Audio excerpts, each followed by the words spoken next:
everybody thought that I was getting selected for different things in school because I was a girl and I looked good. Nothing about my caliber or nothing about the hard work that I've put, or everything that I did or did not do was to impress or to make sure that I don't impress boys, and I was not okay with that.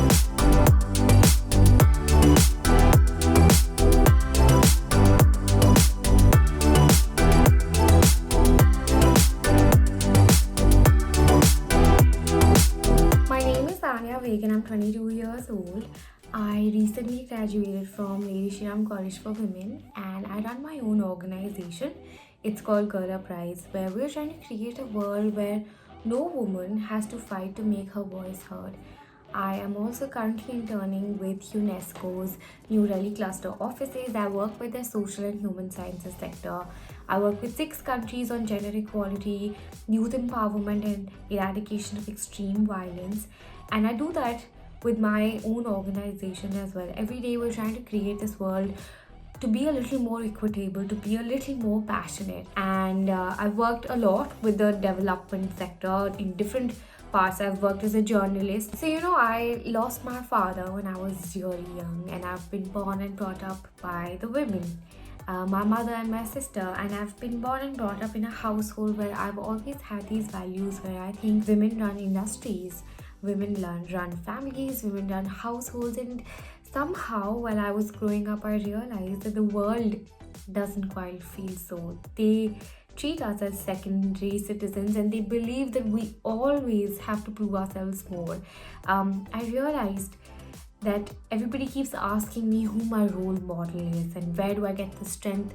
The truth is, it's my mom and my sister. I have seen them not only run the house but fight every stereotype that they have faced for everything that the society asks us to do. So, while growing up, I used to face a lot of stereotypes in the sense that everybody thought that I was getting selected for different things in school because I was a girl and I looked good. Nothing about my caliber or nothing about the hard work that I've put, or everything that I did or did not do was to impress or to make sure that I don't impress boys, and I was not okay with that. And I decided that I'm not going to live in a society where I am constantly suffocated by everything that is dictated, that everything is predefined, what you can or cannot do, what you should or should not do. And I decided I am going to break away, and which is why we started Girl Uprise. And today it's built on the pillars of equality, of justice, of making world more representative and more diverse, more inclusive.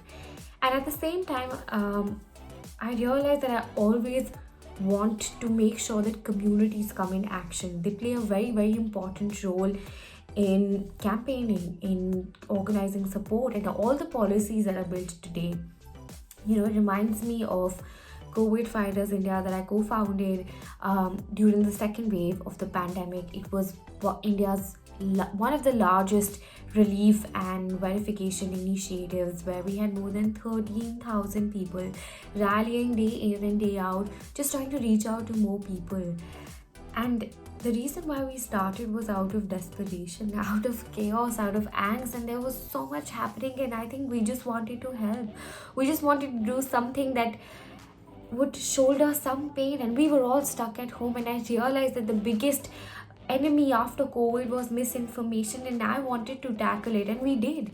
We worked very hard every day to make sure that we're able to do something, because institutions were not doing it and I couldn't sit back any longer. So just making sure that I'm able to do something to make sure that the world is a little more equitable, so that gender equality is not just in these videos and these discourses and deliberations that we have, that it's a reality that we're able to live, to do things to make sure I'm able to extend the privilege that I have had and hope that I get empowered along the way. I think the challenges that I faced initially are still some of the challenges that I face every day. Everybody wants young people to speak up, but nobody really wants to listen to these young people. And I am one of them. Everybody calls you to these panels and they want to hear your opinions, but nobody really wants to take it into consideration. And not just that, I think when you run your own organization, it's so difficult to get people to be as passionate as you are. And not just running your own organization, when you talk about issues that matter, it is very difficult to make sure that people who are not directly affected by it listen to you. So I still work on it every day. I work on it by doing the work that I do, by going on ground, by making sure that the stories of people who actually face discrimination or things like lack of access to menstrual hygiene, I put their stories out, or if it's panels, I try to make sure that I'm a little more inclusive and diverse in my approach. And there are some things that I still face today, and especially this entire idea of being a girl. It's very difficult to make your voice heard when you're a girl because people constantly question you. And I say that because I've experienced it. Somehow you always have to prove yourself a little more than your male counterpart. And yes, I think those are the few challenges that I have faced and continue to face while I not just do public speaking but also run my own organization, advocate for the issues that matter to me. So with Girl Uprise, we're trying to create an equitable world. We're trying to create a world where no woman has to fight to make her voice heard. How we do that is by creating platforms, mentoring them, training them, giving them access to resources. And we have 4 big verticals. We work on menstrual hygiene management and access. We work on financial literacy, legal literacy, and social entrepreneurship. We realize these are 4 fields that really important for women to come into the workforce, women to get equipped with knowledge, with skills, with information to counter everything that they might face and to break barriers. We're not only empowering people, but getting empowered in this process. There's only so much we can do as an organization. I think it's extremely important for better policies to come in, for them to be implemented, and for equitable menstruation to take place. There are millions of girls out of school after their first period because there are no sanitation facilities. So it's not just my pledge. I really think it should be our pledge to make sure that we're able to menstruate freely, that we don't have to tackle this taboo around menstruation, that we're able to spot the stigma.